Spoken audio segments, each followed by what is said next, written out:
மாநகரத்தின் mayor சகோதரி கா வசந்தகுமாரி அவர்களே மற்றும் 4வது மண்டல குழுவின் தலைவரும்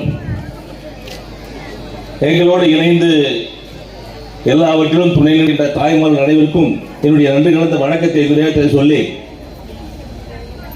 எனக்கு முன்னால் பேசிய சகோதரர் வேலுமணி அவர்களும் சகோதரர் கருணாகரன் அவர்களும் சிறப்பான ஒரு பேச்சை இங்கே எடுத்து வைத்தார்கள். ஏன்னா பேசினாலும் சட்டை பிடிச்சி வலிச்சுருவாங்க கருணா. நானும் அதை தாங்கிக்கிறது. ஏன்னா மற்றவங்களுக்கு அவங்களை வலிக்க முடியாது. சட்டமன்ற உறுப்பினர் வேலுமணியோ கருணா வலிக்க முடியாது, என்னதான் வலிக்க முடியும். ஏன்னா அந்த உரிமை அவருக்கு கூட்டத்தை காயக்கூட பொறுமை எனக்கு இருக்குது. பேசையா வாய்ப்பளித்து எங்களுக்கு உண்மையிலே நன்றி சொல்றாரு. இதே போன்ற ஒரு கூட்டத்தை எங்களுடைய வட்டத்திலும் 62வது வட்டத்திலும் ஒரு 4 நாட்களுக்கு முன்பு நாங்களும் அங்க போட்டோம். இதே மாதிரி சாதனைகளை அங்க எடுத்து சொன்னோம். பல சாதனைகள் அங்கே 62வது வட்டத்தில் எங்களுடைய சாதனைகள் எடுத்து சொன்னதை போல வேலுமணி எடுத்து சொன்னார். மிக சிறப்பாக ஒரு ஆற்றியார். அவர் சொன்ன வார்த்தைகள் தான் சட்டமன்ற உறுப்பினர் என்னெல்லாம் செய்தார். முதலிலே சோடிய விளக்கை போட்டார். அதற்கு பிறகு 2015 வருஷம் நான் இங்கதான் இருந்தேன். அவர் வேலுமணி நாயமும் தனியா போயிட்ட மாதிரி பேசிட்டு இருக்காரு. இந்த வட்டமும் அந்த வட்டமும் இப்ப ஒன்னா இருக்கு. இருந்தாலும் திராவிட முன்னேற்ற கழகத்தின் கோட்டை என்பது எல்லாருக்கும் தெரியும். நான் அப்பவும் அடிக்கடி சொல்லுவேன், ஒவ்வொரு கமிட்டிலையும் இந்த 63வது வட்டம் ஒன்றே ஒருங்கிணைந்தாலும் கூட இது திராவிட முன்னேற்ற கழகத்தின் கோட்டை தான். கிழக்கு தாம்பரத்துல இந்த மாதிரி ஒரு கட்சி வேற எங்கேயுமே இருக்க முடியாது. அந்த அளவுக்கு எப்பொழுதுமே திராவிட முன்னேற்ற கழகத்தின் கோட்டையா விளங்கக்கூடிய கட்சி இந்த பகுதி என்பதை சகோதரர் வேலுமணி அவர்களுக்கும் மறுபடியும் சொல்லிக்கொள்ள ஆசைப்படுகிறேன். அதனால ஏதாவது எதுக்கு சொல்றோம்னா, நம்ம மக்கள் பாபு சொல்லுவார் என்ன சொல்லுவோம்னா, நான் ஜெயிக்க போறேன், நல்ல வின்னிங் கேண்டிடேட் நானு எலெக்ஷன்ல, உள்ளாட்சி எலெக்ஷன். அவன் சொல்லுவான் திடீர்னு 2 நாளைக்கு முன்னாடி, நீ தோக போறேன்னு சொல்றாங்கன்னா கொஞ்சம் ஜாகிரதை வேலை செய்யணும் அப்படின்னு. ஏன் சொல்றாங்கன்னா, ஒரு நம்மளை என்கரேஜ் பண்றதுக்கு தான் சொல்றது. நம்மள ஒரு ஆர்வத்தை உண்டு பண்ணி நம்ம இன்னும் கொஞ்சம் உத்வேகம் பண்ணி நிறைய வேலை செய்யறதுக்காக சொல்றது. அதுக்காக வேலுமணி அந்த மாதிரி நினைச்ச கூடாது, தப்பா நினைச்ச கூடாது. சும்மா சொல்லுவோம், நாங்க அப்படிதான் சொல்லுவோம். நீங்க இன்னும் கொஞ்சம் என்கரேஜ் பண்ணி இன்னும் கொஞ்சம் நல்ல கட்சியை வளர்த்துக்கணும்ன்றதுக்காக சொல்ற வார்த்தைகள். ஆகவே ஏதோ தப்பா நினைச்சுக்காதீங்க, அந்த மாதிரி கிடையவே கிடையாது. இந்த கழகமும் 26 ஆனாலும் சரி, 25 ஆனாலும் 24 ஆனாலும் இந்த கிழக்கு தாமரத்தில் திராவிட முன்னேற்றங்களில் கோட்டையாக விளங்கிக் கொண்டிருக்கின்ற ஒன்று. ஆனால் இங்க சொன்னது போல அவரு மழை வெள்ளத்துல பாதிக்கப்பட்ட கட்சிக்கார இங்க நிறைய பேர் பாதிக்கப்பட்டிருக்காங்க, விலக்கு வரி செஞ்சு கொடுத்திருக்காரு. ஆனா ஒண்ணு சொல்றேன், சட்டமன்ற உறுப்பினர் எஸ்.ஆர். ராஜா அவர்கள் இது எப்படி இருக்கு எனக்கு தெரியும். ஆனால் அப்படிப்பட்ட நிலை எங்கள் அந்த வெள்ளப்பகுதி வீடுகள்லாம் தண்ணி புகுந்துடும். அதுக்கப்புறம் அங்க வாழ்வாதாரம் பாதிக்கப்படையை மாற்ற வேண்டும். இப்படிப்பட்ட நிலை, இப்படி இங்க அமர்ந்து கொண்டிருக்கின்ற தாய்மார்கள் மழை வெள்ளத்தால் பாதிக்கப்பட்டு விடக்கூடாது. இப்படிப்பட்ட நிலை தொடரக்கூடாது. இப்படி தொடர்ந்தால் மக்கள் மிகவும் பாதிப்புக்கு ஆளார்கள் தெரிந்துதான் சட்டமன்றத்திலே நம்முடைய சட்டமன்ற உறுப்பினர் எஸ்.ஆர். ராஜா அவர்கள் குரல் கொடுத்தார். என்னன்னு சொன்னாரு, இந்த பகுதியில மழை வெள்ளத்தால் வருட வருடம் பாதிப்பு ஏற்படுகின்றது, அந்த பாதிப்பை போக்க வேண்டும், அதற்காக மிகப்பெரிய ஒரு கட்டன் கால்வாயை கொண்டு வர வேண்டும், இந்த மக்கள் மத்தியில ஒரு பீதி இருக்கக்கூடாது மழை வந்தால் என்று சொல்லி அதற்காகத்தான் அந்த கட்டன் கால்வாயை அமைத்து அந்த பணியும் நடைபெற்றுக் கொண்டிருக்கின்றது. ஆகவே மிக விரைவில் அந்த கட்டன் கால்வாய் வந்துவிட்டால் இந்த பகுதி மட்டுமல்ல, அங்கு இரும்பு பகுதியும் இந்த மக்களுக்கு எந்த விதமான பாதிப்பும் இல்லாமல் இருக்கும் என்பதை நேரத்தில் தெரிவித்துக் கொள்ள விரும்புகின்றேன். அதோடு மட்டும் இல்ல, நம்ம கண்ணாவும் வேலுமணியும் சொன்னாங்க, இந்த பகுதி எப்படி இருந்தது 2000 முடியாது. வரைக்கும் வீடு கட்ட முடியாது, கட்டினாலும் அனுமதி கிடைக்காது. இப்பெல்லாம் நிறைய பில்டிங் கட்டிருக்காங்க, நிறைய வீடு வந்துச்சு, அபார்ட்மெண்ட் எல்லாம் கட்டிருக்காங்க, அனுமதியும் கட்டிட அனுமதி கிடையாது. அப்படி இருந்த நிலைமை. அப்ப எப்படி இருந்திருக்க இடம்லாம் வீடு கட்ட யாருமே வரமாட்டாங்க. மாற்ற வேண்டும், 900 மீட்டர் பரப்பளவு என்பதை குறைக்க வேண்டும் அந்த சொல்லி அவருடைய கோரிக்கை வைத்து, அந்த கோரிக்கையான டி.ஆர். பாலு எம்பியா இருந்தார், அவரும் போய் நேரா டெல்லிக்கு போய் டெல்லியில ராணுவ அமைச்சர் சந்திச்சு அந்த ராணுவ அமைச்சர் மூலமாக 900 மீட்டர் 100 மீட்டர் மாற்றிய பிறகுதான் இங்க இருக்கின்ற அமைதி தாய்மார்கள் நீங்க வீடு கட்ட அமைதியா இருக்கீங்கன்னா அதுக்கு காரணம் 900 மீட்டர் தான். 900 மீட்டர் 100 மீட்டர் மாற்றந்தானதான் இன்னைக்கு இவ்வளவு வீடுகள் வந்திருக்கு. இவ்வளவு தாய்மார்கள் இன்னைக்கு அமைதியான வாழ்க்கை வாழறதுக்கு காரணம் அன்னைக்கு இருந்த நகரமன்ற தலைவர். இது எதுக்கு சொல்றேன்னா, திராவிட முன்னேற்ற கழகத்தின் ஆட்சி எப்போதான் வருகிறதோ அப்பதான் எல்லாமே நடைபெறும் என்பதை நீங்கள் புரிந்து கொள்ளும். பாதாள சாலை திட்டம் கூட 2001 நாங்க கொண்டாந்தோம். அதுக்கப்புறம் அதிமுக கடவுளை போட்டோம். 2010 வருஷம் ஆண்டாம்.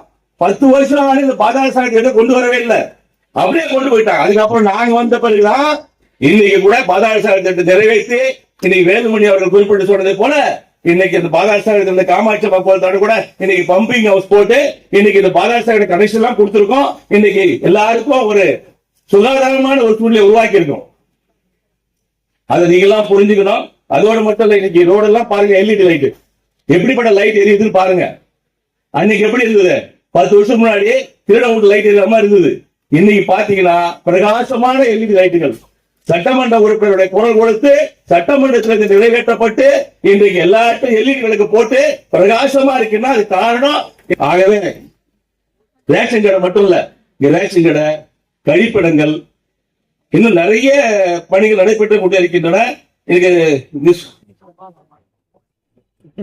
அறிவுசார் மையம் இங்க தாய்மொழியா உட்காந்துருக்கீங்க. உங்க குழந்தைங்க ஒரு 5ஆம் கிளாஸ்ல இருந்து IAS படிக்கிற வரைக்கும் இலவசமாக படித்து பட்டம் பெற்று வேலைக்கு செல்வதற்குண்டான வழி வகுத்து இன்னைக்கு மிகச்சிறிய அறிவுசார் மையம் சேலையூர்ல நீங்க பாத்தீங்கன்னா தெரியும்.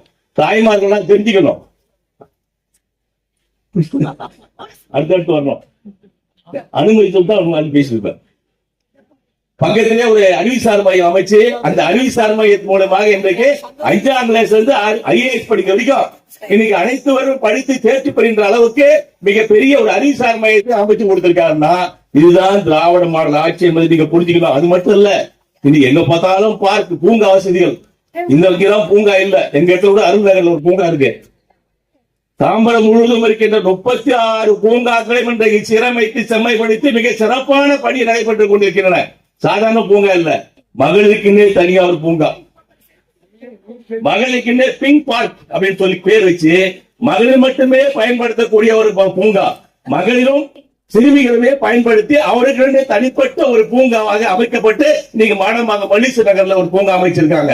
அது மட்டும் இல்ல, சயின்ஸ் பார்க், காந்தி பார்க் பாத்தீங்கன்னா சயின்ஸ் பார்க் ஒரு பார்க். என்ன கேட்டீங்கன்னா அங்க குழந்தைகள் எல்லாம் இன்னைக்கு எம்ஜிஎம் போய் கோல்டன் பீச்ல போய் அங்க இந்த கம்ப்யூட்டர் விளையாட்டு விளையாடுறாங்க இல்லையா, அதெல்லாம் இங்க இலவசமாக இங்க பயன்படுத்தக்கூடிய அளவுக்கு ஒரு சயின்ஸ் பார்க் என்ற ஒரு பார்க்கையும் இங்க காந்தி பூங்கால கொண்டு வந்திருக்காங்க. அது மட்டும் இல்ல, ஸ்டீம் பார்க், லைட் மட்டும் போட்டு ஒரு பார்க். இந்த மாதிரி எண்ணற்ற படிக்கிற சட்டமன்ற உறுப்பினருடைய ஆதரவோடு இன்றைக்கு அவருடைய கோரிக்கையை நிறைவேற்றுகின்ற வகையில் மிக சிறப்பாக செயல்பட்டுக் கொண்டிருக்கின்றது இந்த மாடமாகும். 750 கோடி ரூபாய் பாதாள சாக்கடை திட்டம் நான் கோரிக்கை வச்சேன், சட்டமன்றத்தில் பேசினாரு. 750 கோடி ரூபாய் இன்னைக்கு முதல்வர் ஒதுக்கி இருக்காரு. அண்ணா பேசுவானா? நீங்க முன்னால் பேசிய வேலுமணி குறிப்பிட்டு சொன்னாரு, பட்டாக்கி பொய் சொன்னாரு. அது மாதிரி பொய்யை தான் சொல்லுவார். சட்டமன்றத்தில் அவர் பேசினாரு. இந்த 3வது முனையம் கொண்டாங்க டெர்மினல். அப்ப என்ன சொன்னாரு சின்னையா, அங்க திண்டுக்கல்லுடைய சட்டமன்ற உறுப்பினர் பாலபாரதி பொது கொடுக்கிறாங்க, இங்க தாம்பரத்துக்கு 3வது முனை வரக்கூடாது, திண்டுக்கல்ல வரணும்னு சொல்றாங்க.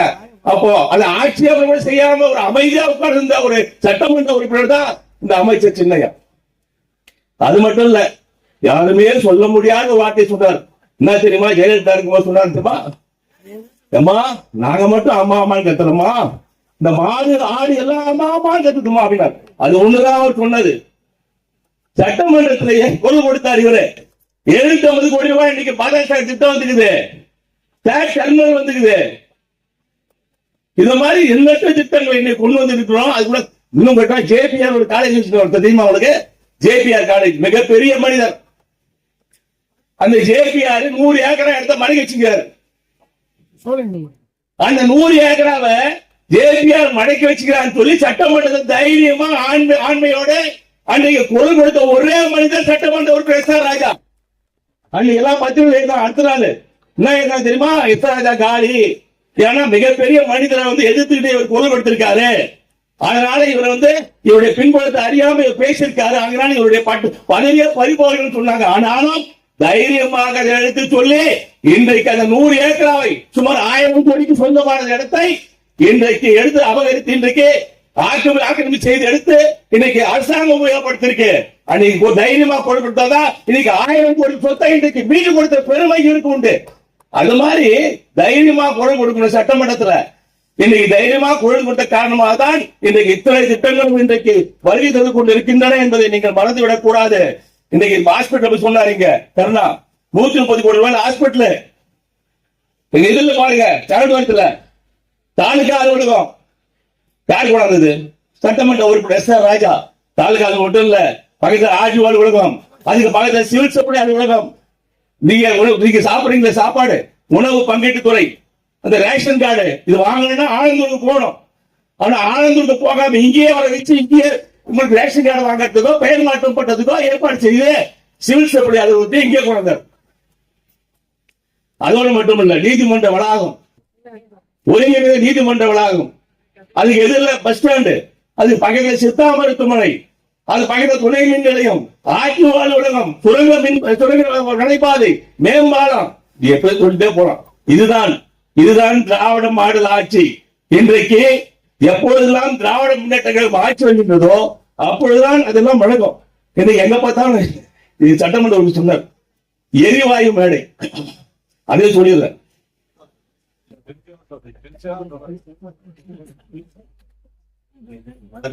அமைச்சிருந்தோம்.